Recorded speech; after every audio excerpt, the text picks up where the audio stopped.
Some people think it is important for children to take lessons outside classroom. For example, by visiting places such as local companies or public buildings. To what extent do you agree or disagree?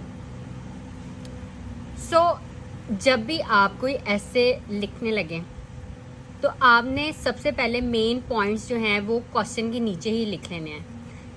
Exam में आपको question paper मिलेगा, उसके ऊपर आपका task 1 और task 2 के questions लिखे होंगे. वहाँ पे साइड पे जगह होती है और नीचे भी जहाँ भी आपको जगह मिले आप वहाँ पे मेन पॉइंट्स जो हैं अपने लिख सकते हैं कि मैंने ये पॉइंट्स जो हैं वो कवर करने हैं. क्योंकि जब आप ऐसे लिखने लगते हैं तो आप भूल जाते हैं कि आपके क्या आपकी प्लानिंग थी. तो आपने जो अपनी प्लानिंग है ना वो साइड पे लिख लेनी है. और घर में जब आप घर में आप प्रैक्टिस करते हैं जब आपने ये प्रिंट आउट ले लेना है. इसका ये प्रिंट आउट ले लेना है क्योंकि ये ओरिजिनल आंसर शीट है जो आपको एग्ज़ाम में मिलेगी. ठीक है, तो ये तो आपने जो फिल करने हैं वो उधर ही मतलब कैंडिडेट नंबर, सेंटर नंबर, ये पेज होगा आपके पास, ये पेज मिलेगा आपको.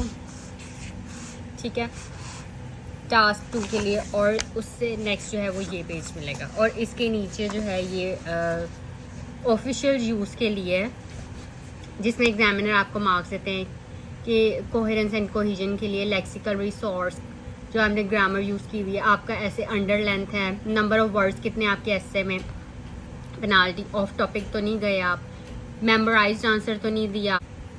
तो ये जो सारी चीज़ें हैं ये 2 एग्जामिनर्स आपका जो है वो असेस करते हैं ना, examiner number 2 and examiner number 1.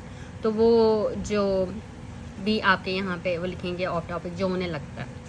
ठीक है, तो आपने ये आंसर शीट जो है ये आपको मिल जाएंगी नेट से. और अगर आप कहेंगे तो मैं आपको किसी सॉफ्ट कॉपी भी दे सकती हूँ. ठीक है, लेकिन ये मिल जाती है इजीली आपको नेट से.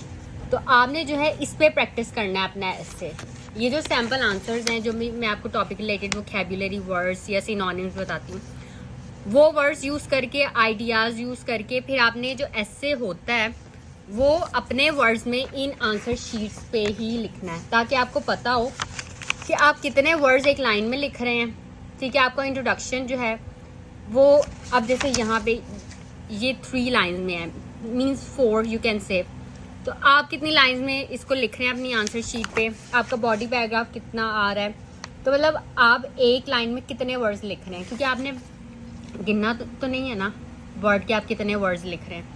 तो आपके लिए बहुत ही यूज़फुल रहेगा अगर आप ये प्रिंट आउट लेकर आंसर शीट्स का उन पे प्रैक्टिस करें अपने ऐसे. एटलीस्ट हर टॉपिक पे आपको ऐसे लिखना चाहिए. एजुकेशन से रिलेटेड है, फैमिली चिल्ड्रन से रिलेटेड, एजुकेशन से related, work, education, work, environment, money, ये जो जितने भी मेन टॉपिक हैं उनसे रिलेटेड आप थोड़े थोड़े ऐसे तो प्रैक्टिस करें. ठीक है, तो इससे आपका कॉन्फिडेंस लेवल भी बढ़ेगा और आपकी प्रैक्टिस भी बहुत अच्छी होगी. ओके, सो नाउ हम अपना अब ऐसे देखते हैं. So visiting places such as local companies और पब्लिक बिल्डिंग्स. तो लोकल कंपनीज के लिए और पब्लिक बिल्डिंग्स के लिए यहाँ पे डिफरेंट सिनोनिम्स यूज हुए हैं इस ऐसे में. So first look at the introduction. Many individuals believe in providing more innovative learning experiences to children by taking them to local commercial establishments. So here in the question it is local companies or public buildings, but in introduction while paraphrasing they are writing taking them to local commercial establishments or public buildings. Okay, local commercial establishments where they are exposed to a great deal of practical knowledge. I agree with their perspective, so I am going to agree in this essay. और मैं अपने body paragraph जो है इसी statement को support करने के लिए लिखूंगी. ओके, एग्री करने के लिए. To begin with classroom learning and sometimes in monotonous and therefore such outings can make learning creative, confident and more effective. So such outings का नाम दिया क्योंकि आउटिंग ही करनी है ना इधर सीखने के लिए. And for public buildings you can also use museums, galleries, zoos and farms. Okay, so इस बॉडी पैराग्राफ को रीड करें and then write this body paragraph and introduction. आप paraphrasing जैसे भी करते हैं, then introduction right here. okay, on this answer sheet. Then second body paragraph, this is the second reason. Field trips to local businesses can introduce pupils to the practical component of learning, which is not available in school. So ये जो statement है, visiting places such as local companies और public buildings, इसको हमने different ways में किस तरह से लिखा है. In introduction we have written by taking them to local commercial establishments और public buildings. In the first body paragraph we have written such outings. Okay, ये आउटिंग ही है ना, such outings. Then we have written museums, galleries, zoos and farms instead of writing public buildings.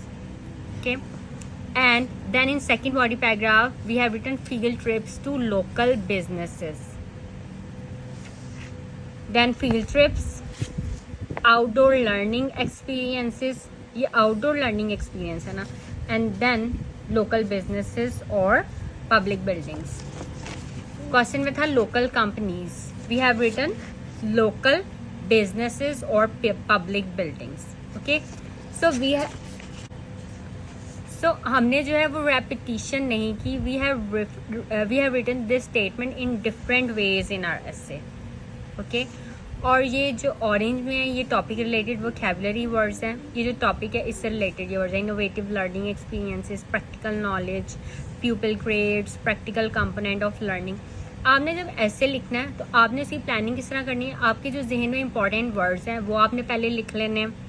ठीक है, कोई topic related vocabulary word जो आपको लगता है आप भूल जाएंगे आप वो लिखेंगे. जो ऐसे प्रॉम्प्ट में वर्ड्स हैं उनके सिनोनिम्स आपको आने चाहिए. ठीक है, ताकि रेपिटिशन ना हो. आपका सेंटेंस स्ट्रक्चर ठीक हो. सेंटेंस स्ट्रक्चर में आप मतलब सिंपल सेंटेंसेस भी लिखेंगे, कंपाउंड सेंटेंसेस, इसके अलावा जैसे ये कॉम्प्लेक्स सेंटेंसेस होते हैं. ठीक है, कंडीशनल सेंटेंसेस. आपने सब सेंटेंस स्ट्रक्चर्स को जो है कवर करना है अपने एसे में. Okay, so that's all for this video. ठीक है, आंसर शीट का प्रिंट आउट लें और उसके ऊपर अपना ऐसे जो है वो अपने वर्ड्स में लिखें. जैसे that's all for this video. If you have any questions you can ask me in comment.